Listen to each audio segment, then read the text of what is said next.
to Two Roads Crossing, a podcast production of the Christian Veterinary Mission. Do you wonder how your faith fits together with your profession? Well, join us as we explore how to live well at the intersection of two roads crossing.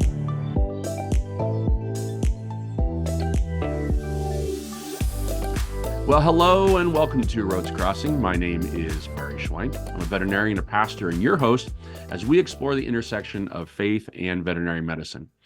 Well-being is a challenge for most veterinarians. We are, by nature, I think, just conditioned to serve others, but oftentimes to our own detriment.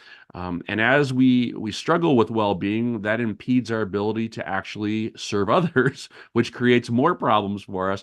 It's just a vicious cycle that spins us round and round and round. We struggle with it, and that's why I have Dr. Rob Goodman back again today to help us understand a little bit more about well-being, specifically relational well-being, because let's face it, poor relationships have plagued the veterinary profession for decades, and it's time that we start talking about it and addressing it. So, Rob, welcome back again. I appreciate you joining me. Oh, it's a pleasure to be here. Thank you. Seems like only yesterday. But I've enjoyed these conversations. We've been working our way through those 5 spheres of well-being, and I think we've already talked about physical well-being and emotional well-being. But this one I think will prove to be especially enjoyable, talking about relational well-being. And here's, as I was preparing to talk to you today, as I was thinking about relationships, there's so many different types of relationships. There's so many different stages to relationships. There's so many different layers to relationships. I'm not even sure where I begin talking to you about this. So how do we begin addressing this broad topic of relational well-being? I think for me, it starts with our posture. Mm. And relationship is at the center of Jesus's great commandment, right? Love God with everything that you are, and love your neighbor in the same way that you love yourself. Mm. And so, the key word in relationship is love. How do we love? And, oftentimes in our busyness, our interactions with others end up being very transactional. Mm. You have this, I need this, how do I get what I need from you at the least possible cost to myself? Mm. And that's a lot of what we do, even around people that we love.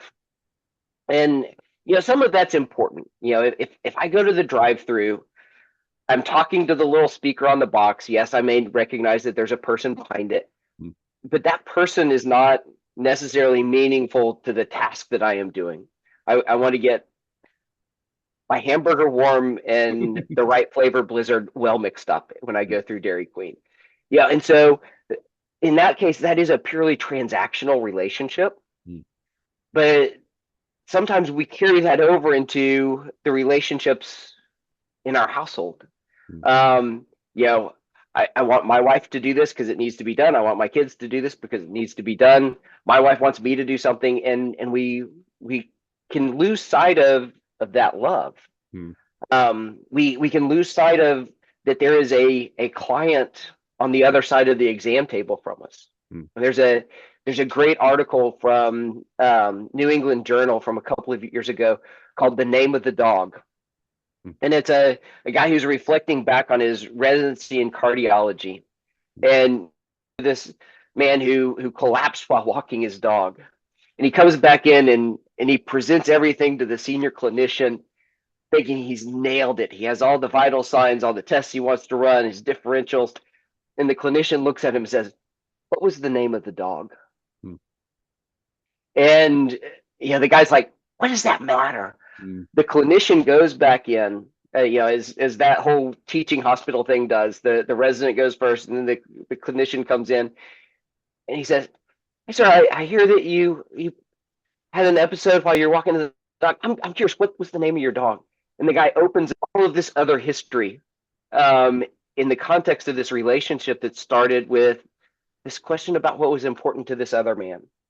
Mm. And so that posture that we have of, am I going to approach this relationship as transactional, or am I going to approach this as a way of cultivating love. I have a friend who says we either approach people to exploit them or to contemplate them.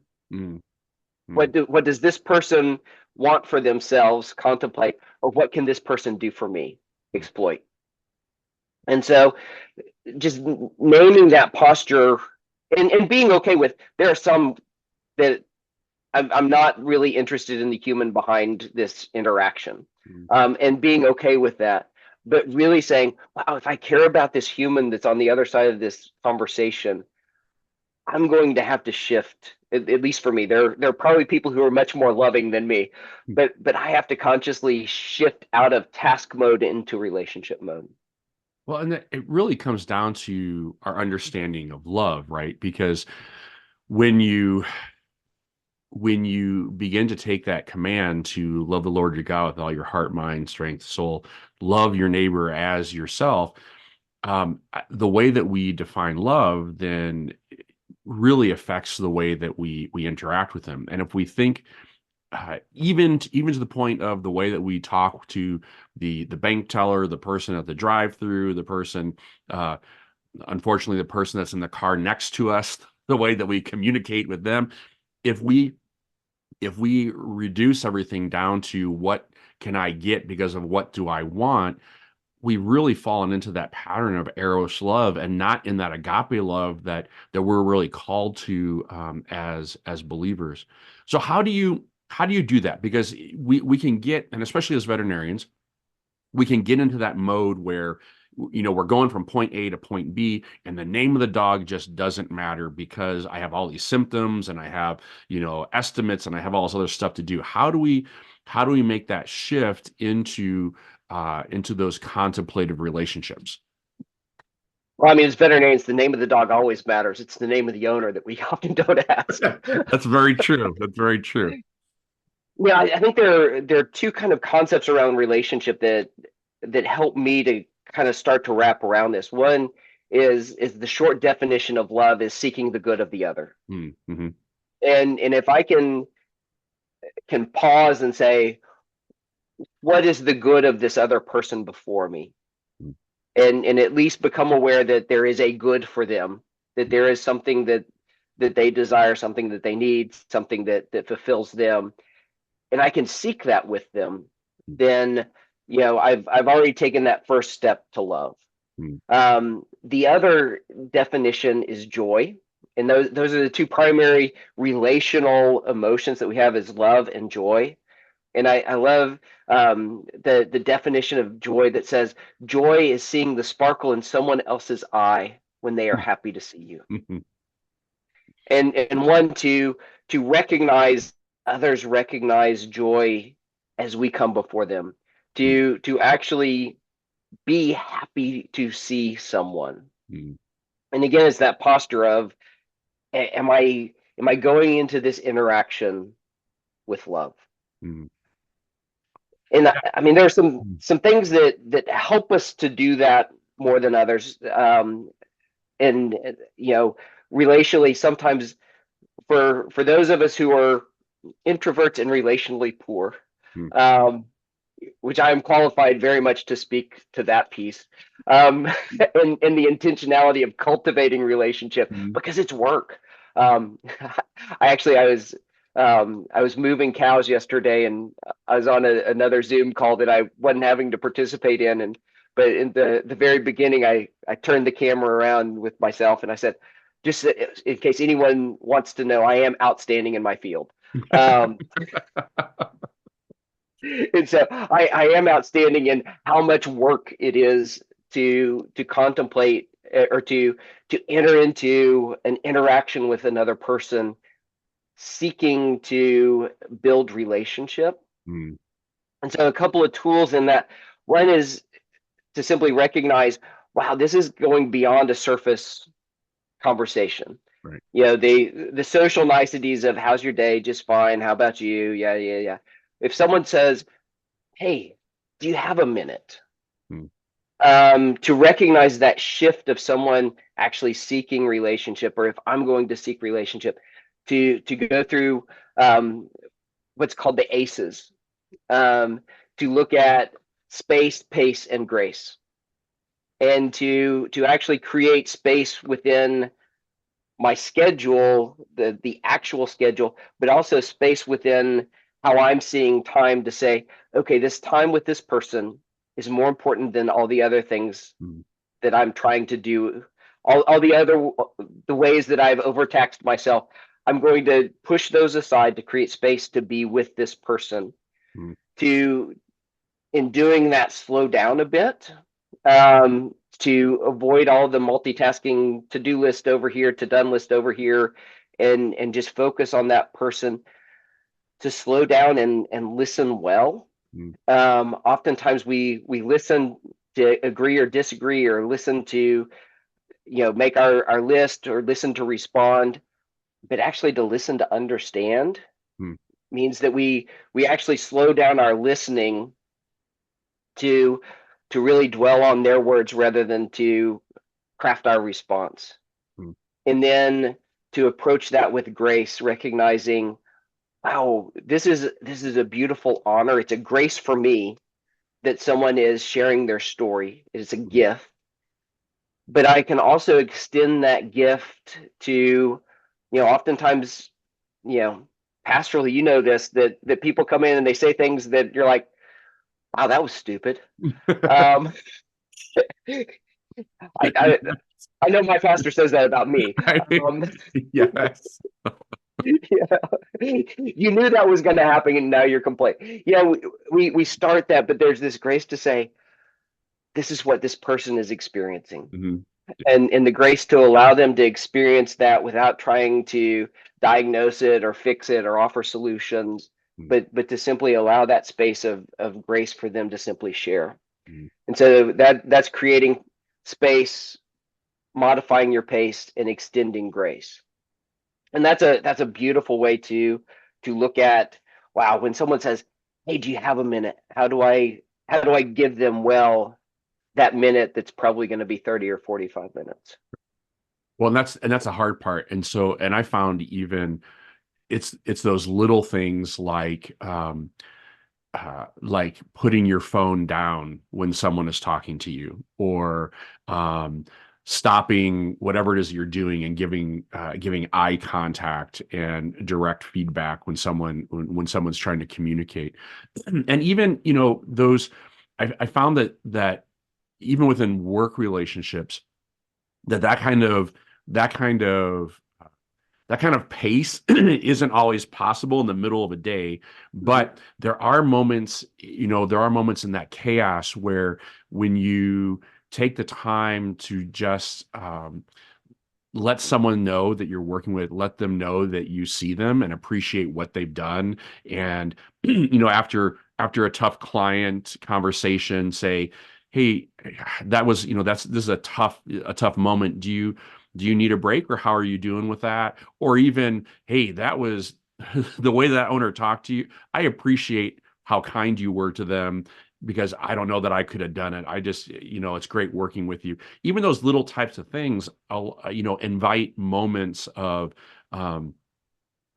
relationship to develop, because there's no way for someone to bear some of their vulnerabilities and their hurts and their challenges if they don't feel safe with you in that moment. And I appreciate that idea of creating that room, but also altering the pace of the day and the pace of the conversation to give those moments of grace, because that can really be tough to do. How do you, because again, in my own mind, I struggle with, okay, do I have time for this? So how do you do that physically, practically? How do you create that kind of opportunity for those kinds of cultivations? I think one is recognizing when you can create time schedule. There are certainly situations where we don't have that ability to, either with our schedule or even in ourselves, to and to simply be honest and say, hey, I think this is really important, and I want to give you as much attention as you require. and I can't do that right now, but perhaps at 3 o'clock this afternoon, we can sit down and have a cup of coffee and discuss this. Hmm. But to, again, be honest, because the worst thing is really going to be to start that conversation and say, let me interrupt you right there at that really important part because I have Right. to go. That's right. Or to, you mentioned this nonverbal piece of, if I'm sitting here doing this all the time, you recognize that I'm not listening to you. Right. And If for if people who if aren't watching, who are just listening to this, Pastor Rob just flipped me off. No, he didn't. He was checking his watch. He was checking his watch. And we do that. Our body language and positioning, um, I, if you're depending on how you're standing, how you're facing someone, the eye contact, what you're doing with your hands, all of that can kind of play into either inviting someone to start a conversation, or it can be something that just that kills the progression of a conversation as well. Um, Yeah, that whole body language thing, and it's different culturally, and right, it's different individually, and it draws out all the assumptions that we make in relationship. And if I'm sitting here with my arms crossed, is it because I'm closed off or is it because I'm cold? right, yeah, And it actually looks very much the same of, am I sitting here shivering or am I just done with talking with you? And depending on, if I'm talking to you and you're sitting there with your arms crossed, I'm going to start making assumptions that I'm never going to verify. right, Are you done talking to me or are you just cold? right. And so we have these assumptions that we never check. And Mm, it gets even worse in our increasingly nonverbal way of mm, communication with text and email. right. Um, Zoom, we have a little bit of that, Mm, more than a phone call, but not always. And so another way of looking at relationship is to really check and say, okay, what are my assumptions? right. What am I always assuming about this other person? Mm, And to really make that conscious choice to assume that they're thinking the best. right. And I mean, again, recognizing that as we're guessing about someone else's thoughts or emotions, we are often going to be wrong. Right. Right. And we're not necessarily, well, some people we may be right assuming the worst, but Right. for the most part, Most part. we're going to be wrong assuming the worst or assuming the best. But if we assume the best, then if we're wrong, we haven't hurt relationship. Right. And if we assume the worst and we're wrong, I've already closed you off in some way. And I've already started in my mind thinking, wow, this is broken. Barry doesn't like me. Right. He just flipped me off when I was just checking my watch. Exactly. Um, Exactly. those kinds of things. And we're, you know, so to simply make that assumption, and it's Mm, particularly useful with email and text, right. because those are very, by nature, they're truncated, and text is even more truncated. What does that LOL really mean? Right. Um, or that JK, what does that really mean? And so to assume the best, we can just go on to assume the worst, and we stew about it and worry all day, and that relationship is damaged in our own mind, even when it's not damaged between us. Right. And if you're trying to cultivate relationship, the hard part is, all those things you just talked about can kill that process. From the very beginning, in your mind, as maybe someone's trying to cultivate a relationship with you or vice versa, the things that you're doing, the things that you're saying, the way that you're communicating, all of that can actually shut down those lines of communication and prevent you from actually cultivating that relationship. And I remember, so like the last time that um, we talked about micro stressors with emotional well-being. And so I'm guessing that there's probably things like that also that can truncate truncate our cultivation of positive relationships. Yeah, so I mean, and when we talked about micro stress, we talked about the ways that we resist by establishing routines, setting boundaries. We reduce the reverberation by not passing it on, and by renewing, taking the time to recover from stress well, so that we're ready for the next one. And I think that, you mentioned it earlier, when you come out of an exam room after a particularly difficult experience, to invite the other person to recognize their own need for renewal, their own need to take a break. We can do that by, recognizing and respecting the boundaries that other people have told us. If someone says, hey, I really need 15 minutes of quiet during my lunch break just to start the day. Okay, I'm going to give you 15 minutes of quiet. We can reduce that reverberation. It's not as prevalent in the clinic world as it was in the Army world that I came out of, but there was always a 4:30 email on Friday afternoon. Hey, I need this by close of business. Right. And there's a bravery to sending a note back saying our business is already closed. But oftentimes what we do is we, as managers, as leaders, we pass that on to the rest of our team, to say, wow. And if we can't put it off, to say, okay, I'm not going to pass this down to everybody else, I'm going to take this on myself. Is a relational aspect of how we recognize the way that micro stress spreads through. Right. And even recognizing, and communicating to others. When I come in and I haven't had a cup of coffee, that's not the time to ask me a question. Right. Right. Or I will cause micro stress for you, and maybe even macro stress.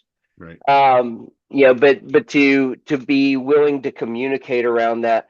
I mean, it's a great way to do some office rounds, to say, wow, what stresses you out, and how do you recover? Right. And then, again, that relational thing of, if someone tells me something, if I've asked them, hey, what makes you feel bad? And they tell me, then my responsibility in relationship is to avoid doing that bad thing. Right. Right. Otherwise, we've broken trust to say, wow, you shared this with me and I've then weaponized it. Right. Well, and it goes back to that understanding of love. And if we treat everything as transactional, it doesn't. When we approach things in that Eros love kind of perspective, we don't care that the other person is consumed or damaged, as long as we get what we want.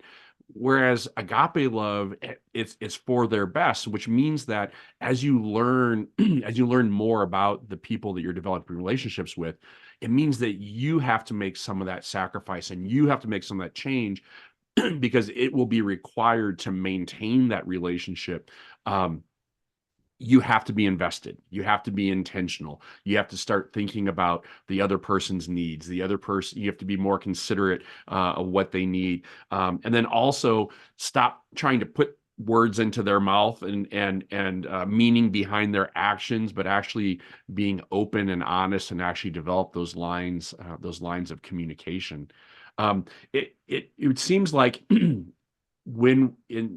when we take that idea of cultivating relationship, we can unintentionally just cut ourselves off at the knees, because if we're approaching it transactionally, we're not doing the thing, and then we're surprised that the relationship doesn't develop. Right?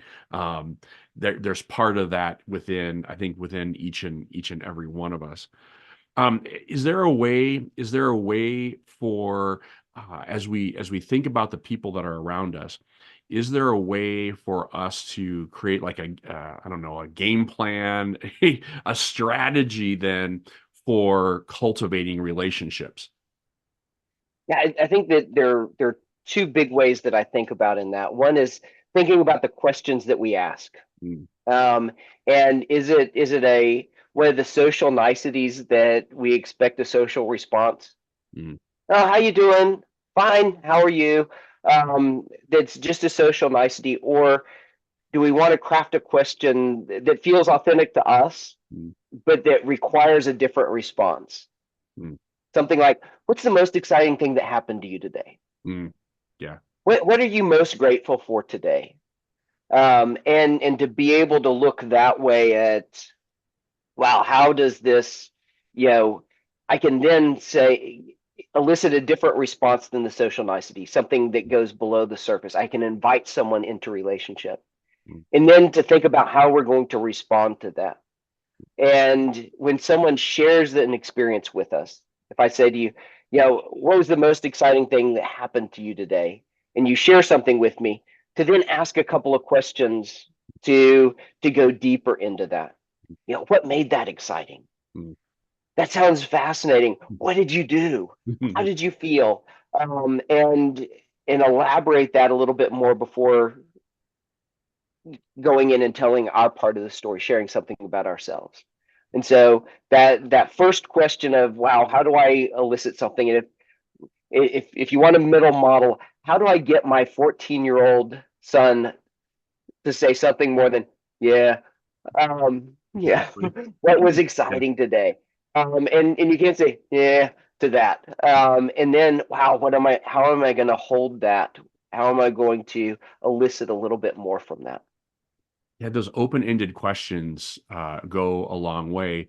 But then also, I appreciate what you said about, you know, we ask the open-ended questions, but then we also have to, through body language and continued dialogue, actually show interest and actually retain some of those things. And even if we can't, there are there are lots of relationships where I will, I'll have to approach and say, "Ah, I know you've already told me this, but what was it that, about this or about that?"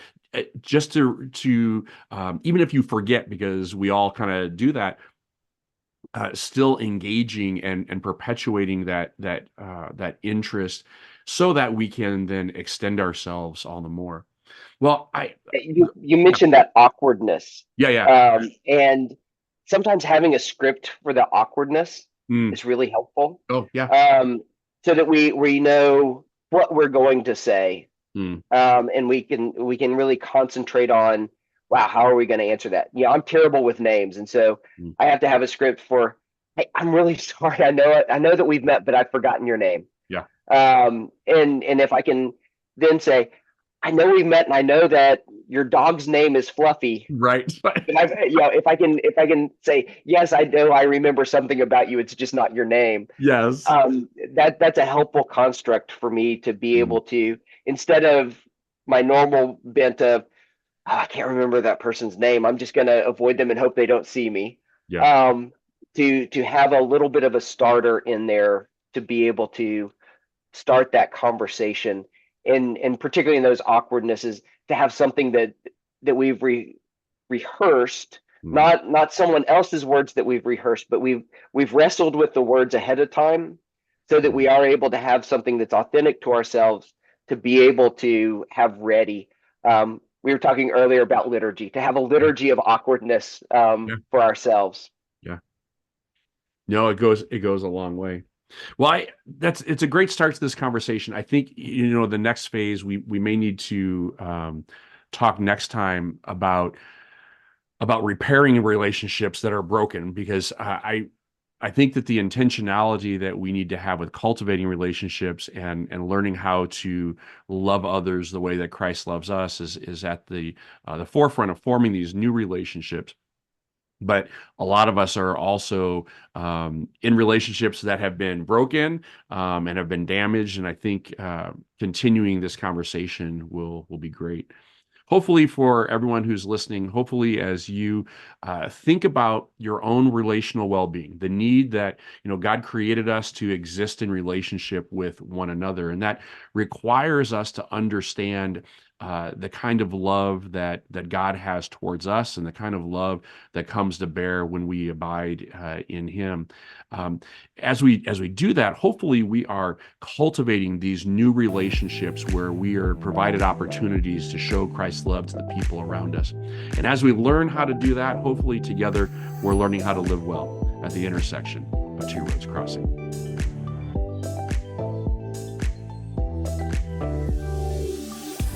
Thank you for listening to Two Roads Crossing, a podcast production of the Christian Veterinary Mission.